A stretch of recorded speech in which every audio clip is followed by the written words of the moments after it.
Imagine it is 2 in the morning. The dead of night? Yeah. Exactly.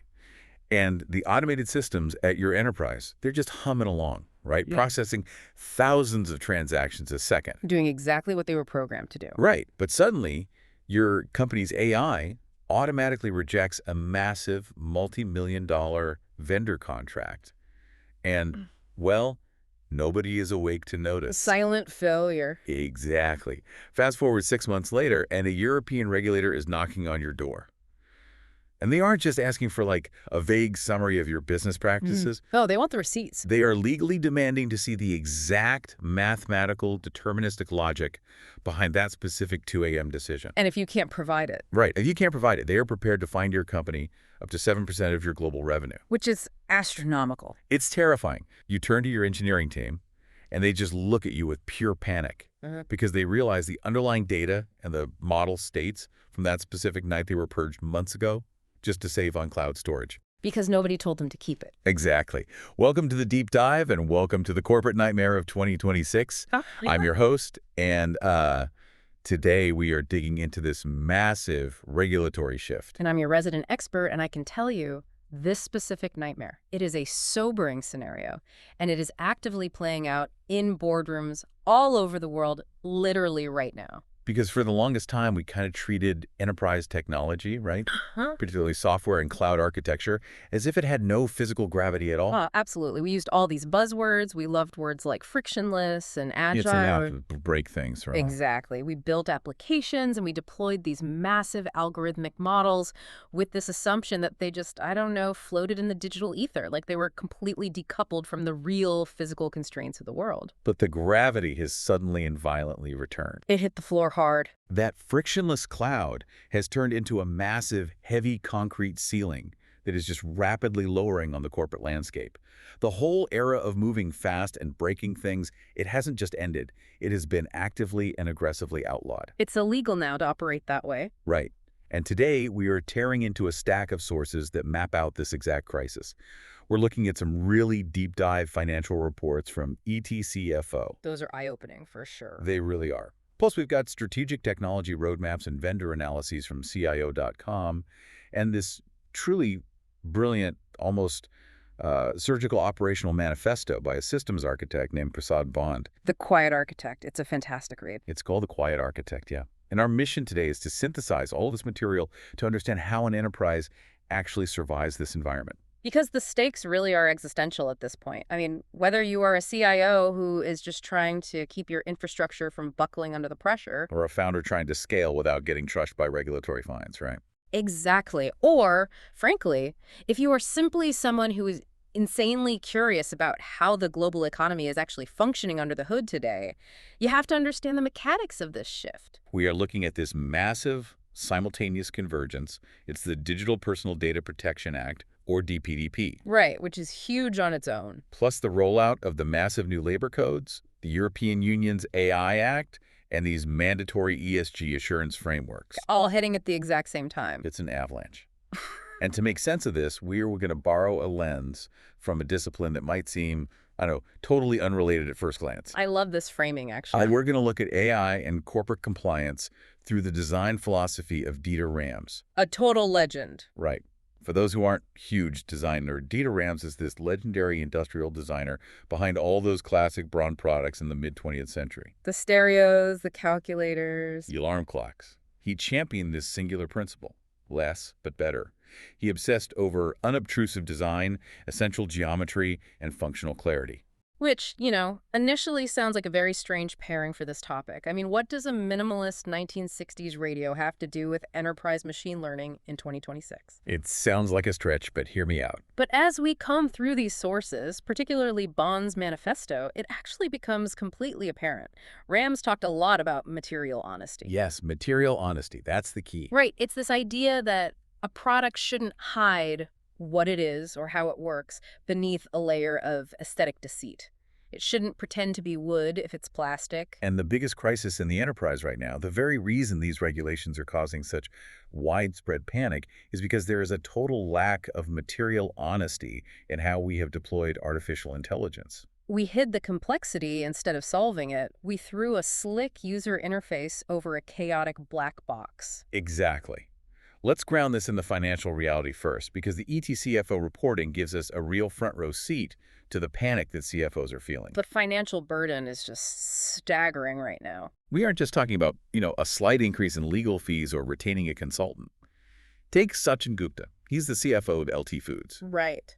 He is publicly estimating that their compliance costs are jumping 30 to 50% this year alone. 50%. Just to prove they are following the rules, that is adding roughly $500,000 to their baseline budget. And honestly, that $500,000 is just the entry fee. The compounding nature of these regulations is what makes it so lethal. It is not sequential. You don't get to solve one problem and move to the next. It is all happening at once. It's a perfect storm. Exactly. Consider what Ananda Shalini, the CFO of Cavan Care, points out regarding the new labor codes. We are seeing the transition of 29 existing disparate labor laws into 4 consolidated codes. Which, on paper, consolidation sounds like a good thing. It sounds like simplification. It does.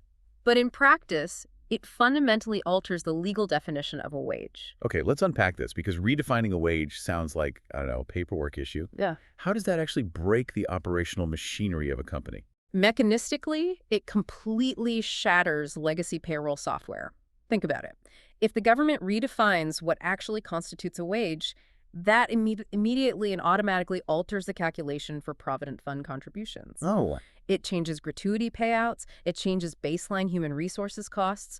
Your legacy ERP, your enterprise resource planning software, it has rules hard-coded into it based on the old laws from a decade ago. So the software literally doesn't know how to do the math anymore. Exactly. If you try to manually reconcile the new definitions across a workforce of, say, 10,000 people, calculating back pay and shifting tax brackets on a giant spreadsheet, the system just collapses under the sheer velocity of the math. Humans can't do it fast enough. Which naturally brings us to the ESG disclosures, Yeah. because this is where the sheer volume of data gets truly terrifying. Environmental, social, and governance. Right, the SEBI BRSR core framework. Yeah, that framework is moving into its next phase right now for the Yeah. top 1,000 listed entities by market capitalization.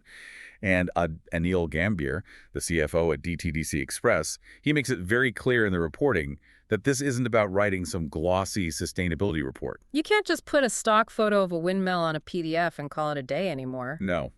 This requires third-party reasonable assurance. And reasonable assurance is the critical legal phrase there. People need to understand what that actually means. It means an external auditor is going to walk into your building and demand mathematical proof of your claims. You need to provide immutable audit trails. You have to track the carbon footprint, not just of your own factories, but of your Tier 3 suppliers. Wait, really? Yeah. The suppliers of your suppliers. Yes. You have to track supply chain ethics, water usage, workforce diversity metrics, and you have to do it across multiple global jurisdictions. Trying to manually track ESG audit trails across a global supply chain today, relying on manual compliance in 2026, is like trying to bail out a sinking super yacht with a soup spoon. It's physically impossible.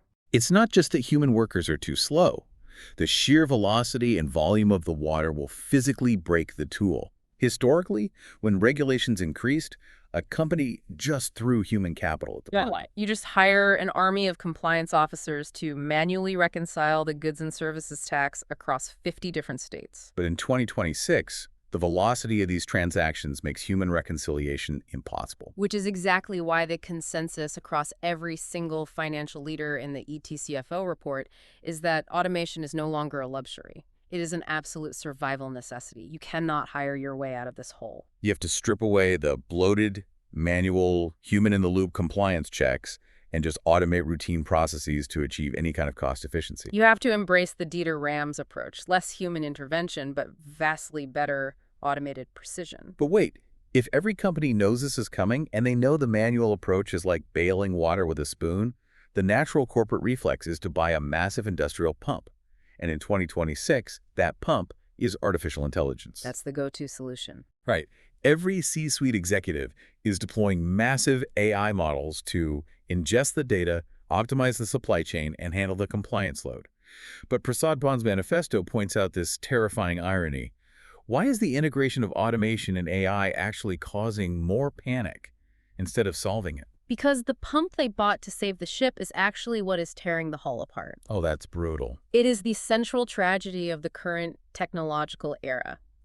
Enterprises are deploying these massive, complex AI models to solve a compliance and data processing problem, but the AI itself is fundamentally non-compliant by design. It's an opaque system. Exactly. The tool they're using to achieve operational clarity is, internally, a complete black box. You ask it a question, it gives you a great answer, but it cannot tell you how it arrived at that answer. Which leads to a very dangerous corporate coding mechanism.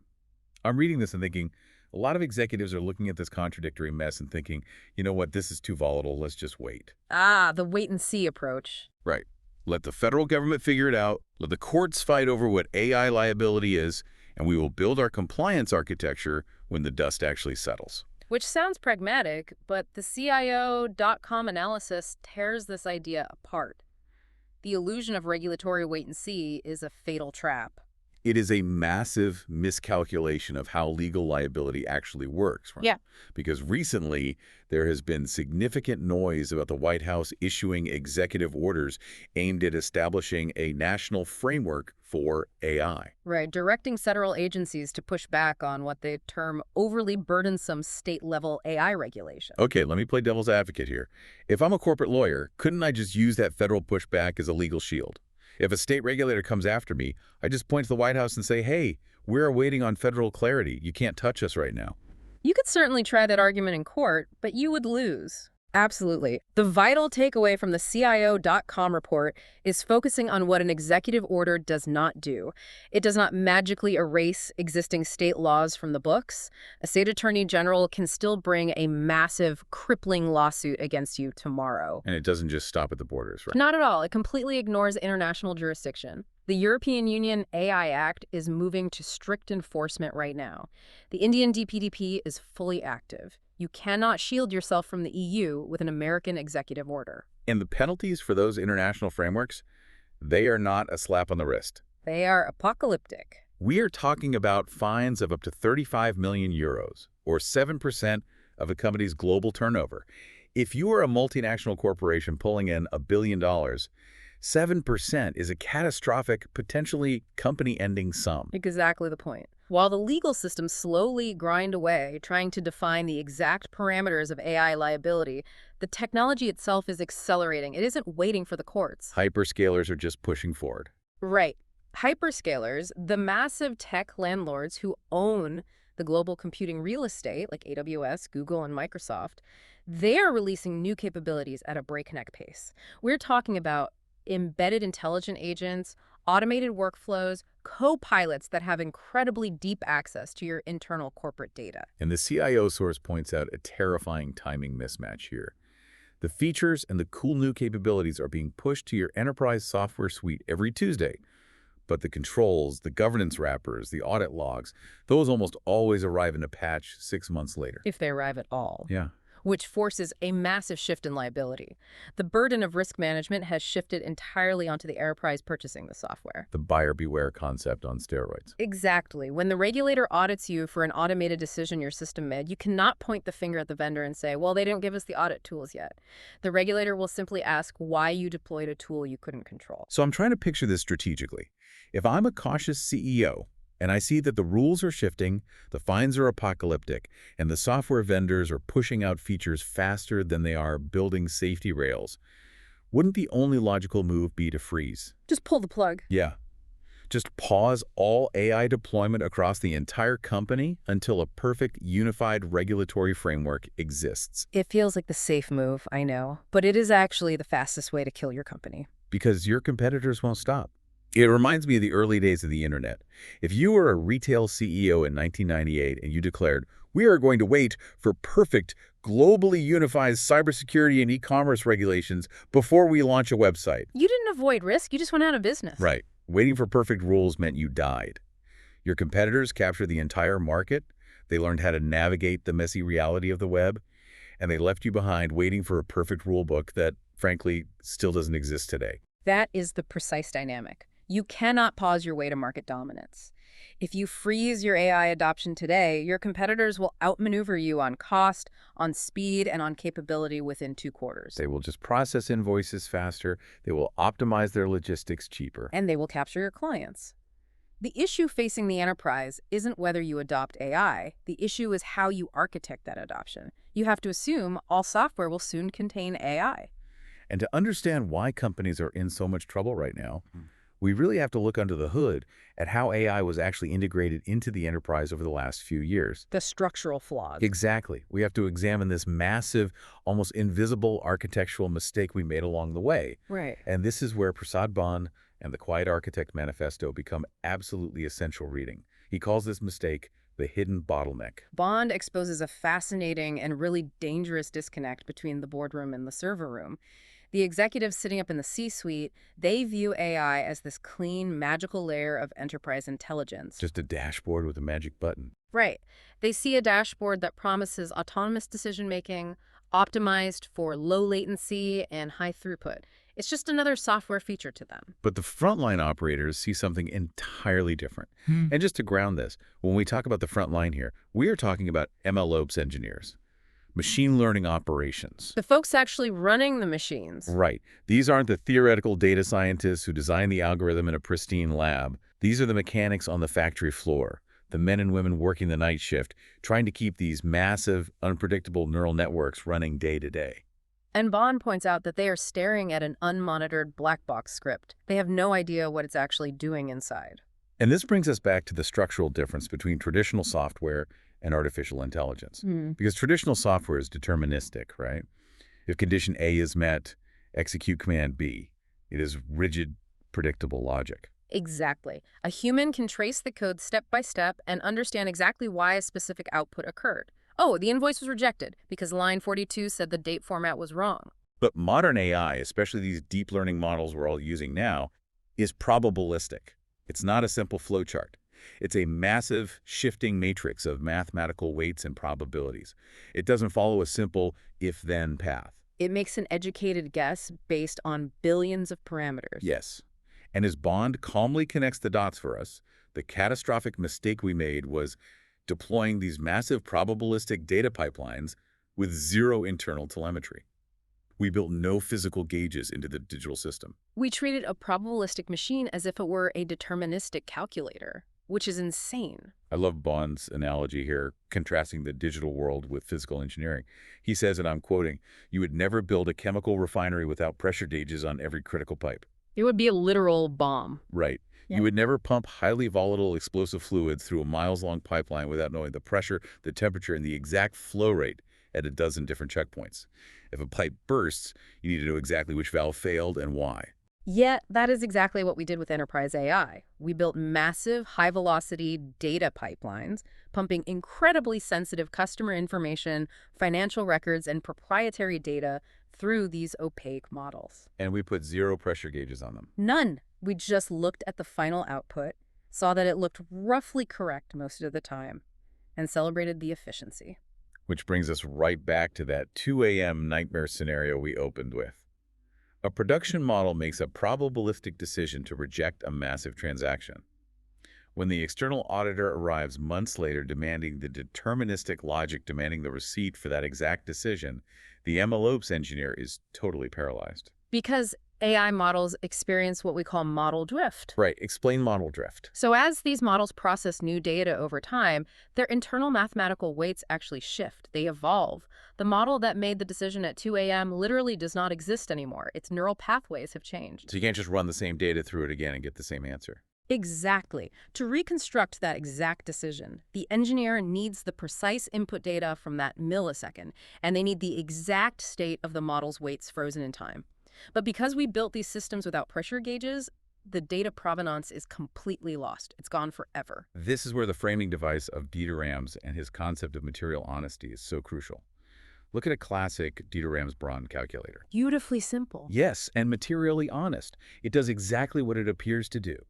Nothing is hidden behind unnecessary facades. You press a button, it calculates. But our current enterprise AI deployment is the exact opposite. It is cluttered, opaque, and fundamentally dishonest about how it operates. It pretends to be a simple, reliable tool while hiding a chaotic, untrackable matrix beneath the surface. It's like a slot machine pretending to be cash register. That's a great way to put it. To survive the regulatory avalanche, we have to stop treating AI like a magical software feature that floats in the cloud. We must fundamentally reconceptualize it. AI is rigid, physical, financial infrastructure. Exactly. When the fines scale to 7% of your global turnover, an algorithm ceases to be just code. It is either a measurable financial asset or it is a massive, ticking financial liability. Okay, so how do we actually fix it? How do we apply the principles of physical engineering, the pressure gauges, and DRAM's minimalist clarity to a digital black box? The answer, according to Bond, is building a compliance ledger. A ledger, like an accounting ledger. Exactly like an accounting ledger. If AI is financial infrastructure, it must operate by the foundational rules of finance. And the absolute bedrock of financial infrastructure is double entry accounting. Every single transaction must have a corresponding immutable record. You cannot have ghost transactions in a banking ledger. No, and you can no longer have ghost decisions in an AI system. Okay, here's where it gets really interesting. Because Bond argues that we must build rigid wrappers around every single AI inference endpoint. Let's break that down mechanistically. Okay, let's look at the API. Right, an API, or Application Programming Interface, is essentially the digital bridge or the translation window between two different pieces of software.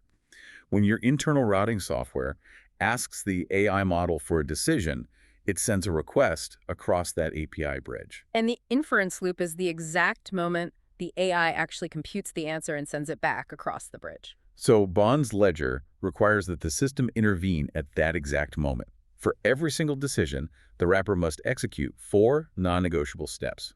The 4 pillars of the ledger. Right. Step 1. Capture the exact input payload. What specific data did we feed the AI across the bridge?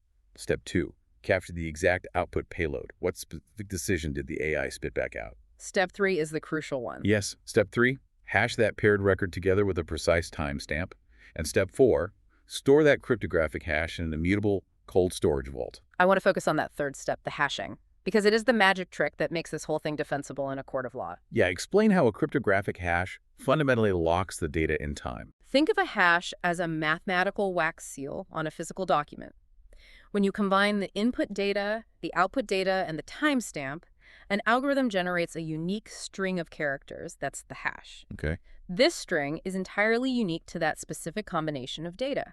If even one single pixel of the input data changes, or if the timestamp is off by even a millisecond, the resulting hash completely changes. The wax seal shatter. Exactly. The wax seal shatters, and everyone knows the document was tampered with. So if a regulator comes back a year later and asks why an invoice was rejected, you don't need to try and reconstruct a drifted AI model. That pressure is gone. You don't even have to touch the AI. You go to the cold storage vault. You pull the hashed record. You show the auditor the exact input, the exact output, and the unbroken hash, which mathematically proves that this record has not been altered since the millisecond the decision was made. You have an ironclad deterministic receipt for a probabilistic decision. It is absolute functional clarity. It's beautiful. But, okay, there is an obvious engineering trade-off here that we have to address. Wrapping every single API endpoint and logging these payloads that fundamentally changes the architecture. It adds friction. Right, if I'm a systems architect listening to this right now, I am probably throwing my phone across the room. Because if we log every single tiny inference an AI makes across a massive global enterprise, aren't we just creating a colossal, unmanageable data swamp? It certainly sounds like it. Doesn't saving mountains of data violate the DRAM's rule of less but better? It sounds like we are just adding massive bloat and slowing the entire company down. That is the precise tension Bond wrestles with in the manifesto. Yes, introducing this API wrapper introduces latency. It physically takes time to compute the hash and route the data to cold storage. It slows the system down. And it costs money. And yes, it unequivocally increases your cloud storage costs. So how is this better? Why are we doing this? Because you have to calculate the true return on investment of compliance. the cost of cold storage, which is deliberately the cheapest, slowest form of data archiving available, and a slight latency penalty of maybe 40 milliseconds per transaction. Right. That cost is absolutely microscopic compared to a 35 million euro fine. Oh, totally. It is microscopic compared to the cost of having a regulator force you to halt your entire enterprise deployment, freeze all your sales cycles, and redirect your entire engineering department to emergency remediation for 6 straight months. I hear that, but a data swamp is still a data swamp. Mm. How do we keep the design unobtrusive? How do we apply Rams's essential geometry to a data logging system so we don't just drown in our own telemetry? The resolution to the bloat problem is a mechanism Bond calls strict payload filtering. You don't just blindly vacuum up every single piece of data that crosses the API bridge. So there's a lot of junk data. Tons of it. An enterprise AI system receives thousands of redundant health check pings, minor status updates, and literal garbage data every minute just to keep the connection alive. So you filter all of the noise out prior to the hash generation. You only capture and log the deterministic logic, the actual meaningful inputs and outputs that drive a business outcome. Right. If the AI is just pinging the server to say, hey, I'm awake, you drop the data. You don't store it. But if the AI is deciding whether a user gets a loan, you half it and freeze it. Exactly. That is the essence of unobtrusive design in a digital space. The ledger operates silently in the background, entirely invisible to the end user, but it relentlessly captures the essential geometry of the decision-making process. It is material honesty applied directly to data architecture. And think about what this does for the human element, too, because the MLOps engineers who are currently staring at these black boxes, they aren't malicious, they are just deeply stressed out. They're terrified of making a mistake. Right. They were forced to deploy these opaque models to meet aggressive quarterly targets dictated by the board. But by engineering this internal ledger, you validate their invisible labor. You give them the tools to do their job safely. You give them the pressure gauges they need to actually control, monitor, and explain the systems they are legally responsible for. You give them back their operational agency. Building this internal compliance ledger is an amazing step one. It secures the borders of your internal architecture. Mm. But enterprises do not operate in a vacuum. A massive percentage of the AI tools currently driving corporate automation are not built in-house. No, almost none of them are. They are licensed from external vendors. Which opens up an entirely new dimension of terror. Yeah. What happens when the AI making crucial decisions for your supply chain is entirely controlled by a startup in another country? The CIO.com analysis highlights this as a massive vulnerability, specifically pointing to the reality of fourth-party risk. Let's unpack the vendor ecosystem for a second, because the CIO source notes that consolidation in the AI market is accelerating rapidly. The ecosystem is essentially split in two. You have the massive hyperscalers at the top, and beneath them, thousands of smaller, highly specialized AI startups providing niche tools for everything from copywriting to specialized logistics. And the hyperscalers, they have the capital, the lobbying power, and literally armies of lawyers to absorb regulatory ambiguity. If AWS gets sued over a data privacy issue, they can fight it in court for a decade. Easily. But the smaller AI startups, Right, what happens to them? they cannot survive that. If a smaller vendor gets hit with a DPDP violation or a targeted enforcement action under the EU AI Act, they might just vanish overnight. Bankruptcy is a very real, sudden risk. And even if they don't get sued, just complying with the law is expensive. Or exactly, if they manage to survive, the infrastructure costs of compliance are rising exponentially. Yeah. Building their own deterministic ledgers, securing their data pipelines, paying for legal defenses, these are massive new line items on their budget. And those startups are not going to absorb those costs out of the goodness of their hearts. Of course not. They're going to pass them directly to the enterprise purchaser. To you. So as a CIO, you have to anticipate significant, unavoidable pricing model evolutions. The software that costs you $10,000 a month today might cost $50,000 next year just to cover the vendor's compliance overhead. But the financial cost isn't even the biggest threat here. The CIO source explicitly warns about fourth-party dependency risks. Hold on. I'm familiar with third-party risk. That's the vendor I buy from. What exactly is a fourth-party risk? Fourth-party risk is the realization that your vendor also relies on vendors. Oh, wow. You might do an incredibly thorough compliance check on the AI startup you are licensing a tool from. Mm. You audit their security, you check their ledgers, they look great. But do you have any idea what their partners are doing? You have no visibility. Exactly. Do you know what foundational open source models they built their tool on top of? Do you know if their specific cloud hosting provider is quietly collecting and retaining the telemetry data you feed into the startup's API? That is a supply chain nightmare. It's like buying a perfectly safe, top-of-the-line commercial vehicle, putting your company logo on the side, and sending it out on the highway, Right. only to find out months later that the vendor who supplied the electronic braking system sourced their internal code from a sketchy hacker collective on a dark web forum. It happens more than you'd think. When your truck crashes, the regulator isn't going to hunt down the brake vendor. They're going to hold you responsible because it was your truck. Precisely. In the eyes of the regulator, you own the risk of your entire digital supply chain. You cannot outsource liability. Which is why the CIO piece provides a rigorous active checklist for assessing vendor readiness. This is great. This is not a theoretical exercise. This is what procurement and IT teams must be interrogating their vendors with today. Let's build out this checklist. Okay, point one. Because if a company's data is their most valuable asset, the first thing I want to know is how the vendor treats my inputs. If I feed a highly sensitive proprietary strategic document into a vendor's AI tool to generate a summary, what is stopping that vendor from using my document to make their model smarter for my competitors? That is the core of point one on the checklist, data boundary controls. You must actively demand proof of how the vendor isolates your data. They can't just say, trust us. No, you have to ensure that when your employees use a third-party AI, the sensitive corporate data isn't being vacuumed up into the vendor's overarching training pipeline. If your customer data is used to train a model that serves another client, you have just committed a massive data privacy violation under the DPDP Act. Okay, but what happens when the vendor just changes the tool? Say I log in on a Tuesday, and suddenly the AI is making slightly different recommendations because the vendor updated their neural weights over the weekend. They push silent updates all the time. Right. They didn't tell me. They just pushed an update.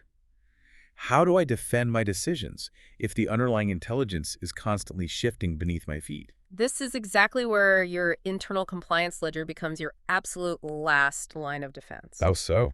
Even if the external vendor's model changes silently, your internal wrapper on the API endpoint still functions. It logs exactly what your system sent to the vendor and exactly what the vendor sent back, securely hashed with a timestamp. So you maintain the data provenance on your side of the wall. Exactly. If an auditor asks why a decision was made on Tuesday, you can mathematically prove this is the exact output the vendor system provided to us at that exact moment. That perfectly covers the technical defense. But what about the human element? Because the vendor's going to keep pushing new features. They have to stay competitive. If they roll out a new autonomous workflow capability and my employees just start using it without understanding the legal implications, I'm exposed again. Which brings us to point two, the frequency of AI-related training programs.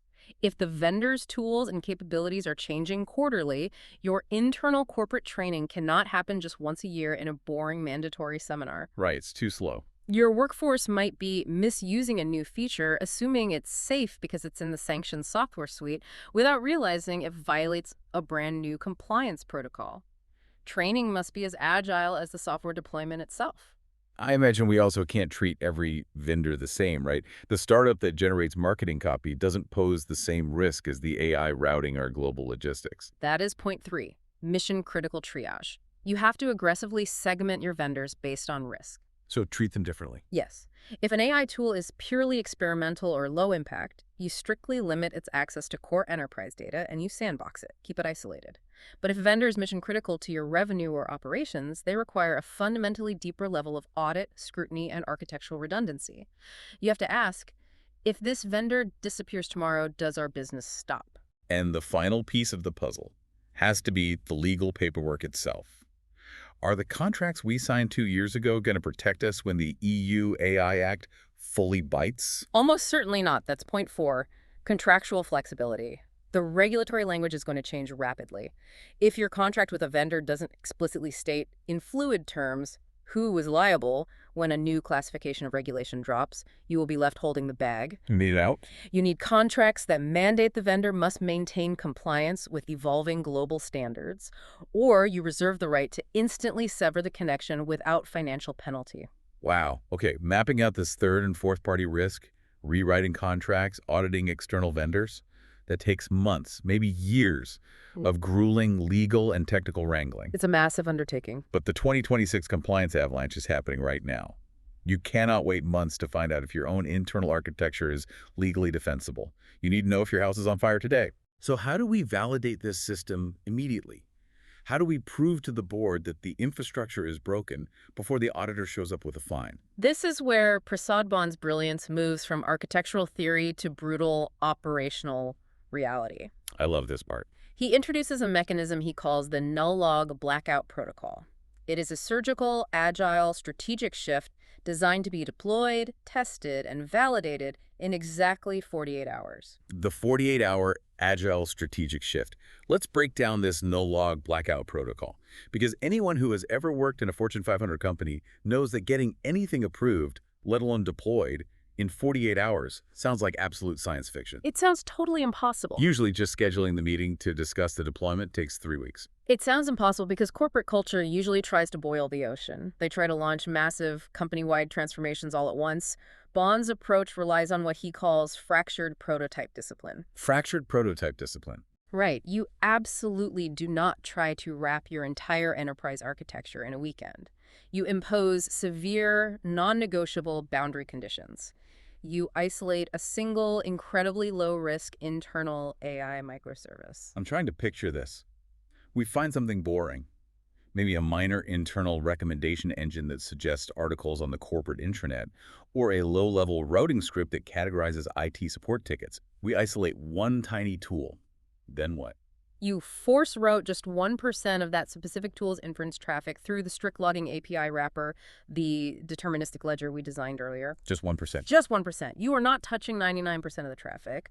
The business continues to function exactly as normal. You are just taking a tiny microscopic sliver of data and forcing it through the new telemetry. This is so remarkably smart because it completely removes the fear from the C-suite. It is entirely reversible and extremely low risk. If the wrapper is poorly coded and it crashes, it only affects 1% of a low-level system. The blast radius is effectively 0. Exactly. You remove the excuse for delay. And then over that 48-hour period, you aggressively measure the physical realities of the system against strict binary pass-fail thresholds. There's no room for interpretation. It's just yes or no. A pass means the wrapper successfully captures the exact input payload, the exact output payload, and the model timestamp. And it successfully hashes and stores that paired data in a cold storage vault with 0 data loss. And it has to do all of that within a strict time limit, right? Bond mentioned 40 milliseconds earlier. Yes. Furthermore, it must execute that entire sequence with a latency penalty below 40 milliseconds. That is the parameter engineering. You have to definitively prove to the business that you can achieve perfect regulatory compliance without breaking the speed and flow of the enterprise. But what if it fails? What if the system chokes? A fail means the wrapper drops payloads under load. It means the latency spikes to 3 seconds and the system times out. It means the legacy database architecture simply cannot handle the sheer volume of read and write requests required to log the hashes. And discovering that failure on a 1% low-risk test is actually a massive strategic victory. How so? Because a failure here generates unassailable raw operational data. It mathematically proves that your current underlying infrastructure would catastrophically fail a real regulatory audit. It removes the debate. It gives the CIO the exact hard ammunition they need to walk into the boardroom and demand the budget for structural upgrades. They don't have to rely on hypothetical warnings anymore. They can say, look, we tested this, we failed. If this were the EU regulator, we would owe 35 million euros today. I love this because it brings us full circle. It perfectly embodies the Data RAM's culmination we've been tracking throughout this entire deep dive. Less, but better. This 48-hour protocol is an intuitive flow. It is an unvarnished physical reality test that cuts through all the corporate PR fluff, the glossy vendor promises, and the executive dashboards that say everything is fine. It strips away the digital illusion. And asks one simple, brutal question. Can we cryptographically prove what this machine did, yes or no? And returning to the human element, the operational reality on the floor, it validates the MLOps engineers. By giving them clear physical parameters and a rigid, contained framework to test against, it restores their agency. They aren't helpless anymore. They are no longer flying blind, waiting to be blamed for a black box failure. They are engineers again, building resilient systems. So let's pull all of this together. If you are a founder scaling a startup, or a CIO managing a massive global footprint, or a compliance officer staring down the barrel of the 2026 regulatory avalanche, what is the ultimate actionable takeaway here? What does this mean for Monday morning? The ultimate takeaway is a complete reframing of the problem. This isn't just about playing defense. This isn't just about frantically avoiding a DPDP fine or scrambling at the last minute to meet an ESG assurance deadline. Right. Approaching compliance purely as a cost center is a failure of imagination. This is a massive generational strategic opportunity. Yes. The companies that recognize the gravity of this moment, the ones that take the time to install the internal pressure gauges, rigorously audit their fourth-party supply chains, and build the deterministic AI ledger, now they're going to be infinitely more agile. They will run circles around the competition. When the federal rules finally codify, when the EU AI Act enforcement starts destroying unprepared companies, their competitors are going to be bleeding capital on emergency remediation. Their competitors will have to freeze their sales cycles because they literally can't legally deploy their products. But the companies that embraced functional clarity, the ones that design their essential geometry around material honesty, they will be able to pivot, adapt, and ruthlessly dominate their markets because they actually understand, at a granular mathematical level, how their own technology operates. True enterprise resilience in 2026 isn't about perfectly predicting what the law will be tomorrow. It's about building a foundational architecture that is transparent, explainable, and fundamentally sound regardless of the law. It has to be sound no matter what. From navigating the overwhelming compliance landscape to realizing that AI is not just software but vital financial infrastructure, it all points back to a minimalist, Dieter Rams-inspired physical ledger for our digital systems. Less, but definitively unbreakably better. It is, quite simply, the only path forward that doesn't inevitably end in structural corporate collapse. We've covered a massive amount of ground today. We've gone from the shifting probabilistic weights of neural networks to the terrifying supply chain of hacker collectives, right down to the elegant brutality of a 40-millisecond API wrapper. It's been a journey. But as we wrap up, I want to leave you with a final thought, something to mull over the next time you look at the software you use every single day. If we are truly entering an era where AI systems become legally required to be perfectly explainable, where every single automated decision must carry a deterministic cryptographic receipt, how does that change the nature of value? That is the million-dollar question. Will the most valuable corporate AI of the 2030s be the one with the highest, most complex, most unpredictable IQ? Or will the market ultimately reward the AI that is simply the best at explaining its own math? I know which one I'd put my money on. When the frictionless digital cloud finally hits the concrete floor of regulatory reality, maybe the only thing that actually matters is the pressure gauge you remembered to install. Thanks for diving deep with us.